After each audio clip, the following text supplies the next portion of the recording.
Salam dan bahagia. Di kesempatan kali ini kami dari kelompok 1 yang bertempat praktek di SDG MIT Namo Sain Kupang akan menyampaikan hasil kerja kelompok kami pada mata kuliah perancangan dan pengembangan kurikulum topik 6 pada demonstrasi kontekstual.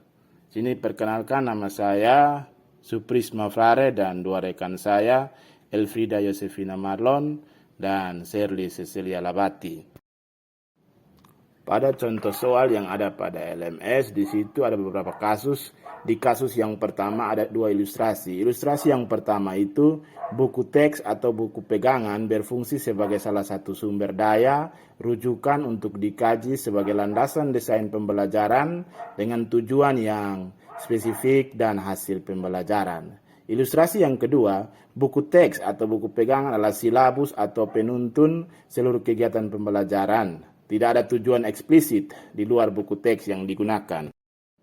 Ada 2 pertanyaan yang akan kami jawab. Pertanyaan yang pertama, ilustrasi mana yang sering Anda lakukan, 1 atau 2? Dan mengapa kelompok Anda memilih ilustrasi tersebut? Jelaskan. Ilustrasi yang sering kelompok kami gunakan yaitu ilustrasi 1. Hal tersebut dari segi bahasa, buku teks juga dikenal sebagai buku pegangan yang berarti sebagai pedoman rujukan dalam pembelajaran. Di pertanyaan yang kedua, ilustrasi mana yang menurut Anda cocok dan sesuai untuk peserta didik kekinian? Jelaskan. Menurut kelompok kami, ilustrasi yang sesuai dan cocok dengan peserta didik masa kini yaitu ilustrasi 1 yang menunjukkan 3 kata kunci, yaitu sebagai rujukan dan landasan dalam pembelajaran, terdapat tujuan yang spesifik, dan yang ketiga, memuat hasil belajar. Contohnya, ilustrasi 1 dapat ditemukan di sekolah dasar berupa buku guru dan buku siswa yang di dalamnya memuat KI, KD atau kompetensi inti, kompetensi dasar, dan tujuan pembelajaran, rubrik penilaian, serta soal pelatihan untuk mengetahui hasil pencapaian peserta didik. Di kasus yang kedua, pada ilustrasi 1, hasil belajar yang diinginkan membutuhkan penilaian untuk unjuk kerja yang bersumber dari keilmuan sebagai konten buku teks. Sementara ilustrasi yang kedua, penilaian terdiri dari tes pengetahuan, sikap, dan keterampilan yang ada pada buku pegangan dan mungkin terpisah dalam ini lembar kerja peserta didik, namun masih terkait erat dengan konten buku teks. Pada pertanyaan yang pertama, ilustrasi mana yang sering Anda lakukan, 1 atau 2, dan mengapa kelompok Anda memilih ilustrasi tersebut? Jelaskan.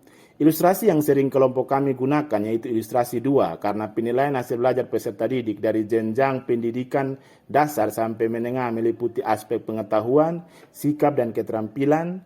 Penilaian hasil belajar peserta didik dilakukan sesuai dengan tujuan penilaian, yaitu secara adil, objektif, dan edukatif. Sementara pertanyaan yang kedua, ilustrasi mana yang menurut Anda cocok dan sesuai untuk peserta didik kekinian? Jelaskan. Ilustrasi yang cocok sesuai dengan peserta didik masa kini yaitu ilustrasi 2. Hal ini relevan dengan kondisi saat ini yang menggunakan kurikulum merdeka yang menekankan profil pelajar Pancasila sehingga peserta didik tidak dilihat dari pengetahuan dan keterampilan saja, tetapi juga sikapnya.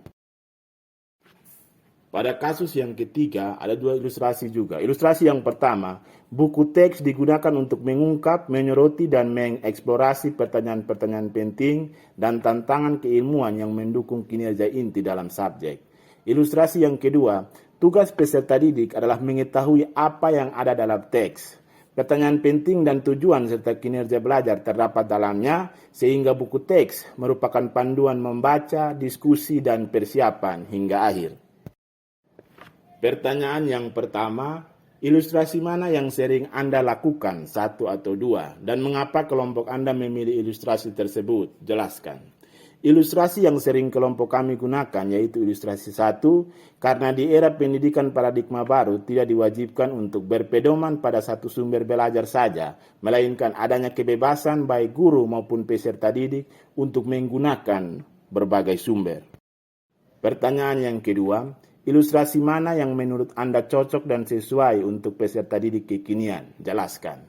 Ilustrasi yang menurut kelompok kami cocok dan sesuai untuk peserta didik masa kini yaitu ilustrasi 1. Karena adanya gaya belajar peserta didik yang lebih suka menemukan literatur dalam bentuk apapun, baik itu via online. Via online lebih baik mudah diakses, mudah menarik dan mendukung pengetahuan yang ingin diketahui oleh peserta didik. Di kasus yang keempat, ilustrasi 1, buku teks tidak digunakan berdasarkan urutan penomoran karena urutan membaca buku teks berdasarkan urutan tujuan pembelajaran yang diinginkan. Sementara ilustrasi 2, teks dibaca dan dimanfaatkan berdasarkan urutan penomorannya. Pertanyaan 1, ilustrasi mana yang sering Anda lakukan, 1 atau 2, dan mengapa kelompok Anda memilih ilustrasi tersebut? Jelaskan. Ilustrasi yang kelompok kami lakukan yaitu ilustrasi 1, karena penggunaan buku teks merupakan sumber atau media pembelajaran yang harus disesuaikan dengan tujuan pembelajaran. Pertanyaan yang kedua, ilustrasi mana yang menurut Anda cocok dan sesuai untuk peserta didik kekinian? Jelaskan. Ilustrasi yang cocok untuk peserta didik yaitu ilustrasi 1 karena menggunakan buku teks tidak didasarkan pada penomoran melainkan urutan penomoran tujuan pembelajaran. Di kasus yang kelima atau kasus terakhir ada 2 ilustrasi juga. Ilustrasi yang pertama, buku teks ini adalah salah satu sumber daya dan rujukan di antara banyaknya sumber belajar. Buku pegangan termasuk sebagian materi dan umumnya hanya digunakan untuk merangkum ide-ide penting yang sebagai landasan memecahkan masalah dan dukungan argumen penting. Sementara ilustrasi yang kedua, buku teks, sumber primer dan sumber lainnya jarang digunakan atau misalnya tidak menggunakan media massa, media sosial dan lain-lain. Ringkasan dan konten buku teks diambil sebagai kegiatan untuk dipelajari, didalami, dieksplorasi, diuji dan dikritik. Pertanyaan 1. Ilustrasi mana yang sering Anda lakukan, 1 atau 2, dan mengapa kelompok Anda memilih ilustrasi tersebut? Jelaskan. Ilustrasi yang kami gunakan sesuai pengalaman mengajar sebelumnya dan praktek mengajar selama PPL ada ilustrasi 1. Hal ini dikarenakan pada proses belajar, baik guru ataupun peserta didik, tidak harus selalu berpatokan pada suatu sumber belajar saja. Sumber belajar pada dasarnya tidak hanya buku teks saja, melainkan media massa, media sosial, jurnal, dan lainnya dapat dijadikan bahan ajar untuk memperkuat pengetahuan peserta didik. Pertanyaan 2. Ilustrasi mana yang menurut Anda cocok dan sesuai untuk peserta didik kekinian? Jelaskan. Berdasarkan pada ilustrasi yang ada di atas, dari diskusi kelompok yang telah kami lakukan, ilustrasi yang cocok adalah merujuk pada ilustrasi pertama. Hal ini dikarenakan perkembangan zaman ini yang begitu pesat dengan berbagai macam pengetahuan yang banyak, sehingga dalam hal ini pendidikan harus mengimbangi hal tersebut. Salah satu cara untuk merealisasikan adalah dengan menggunakan berbagai macam sumber belajar.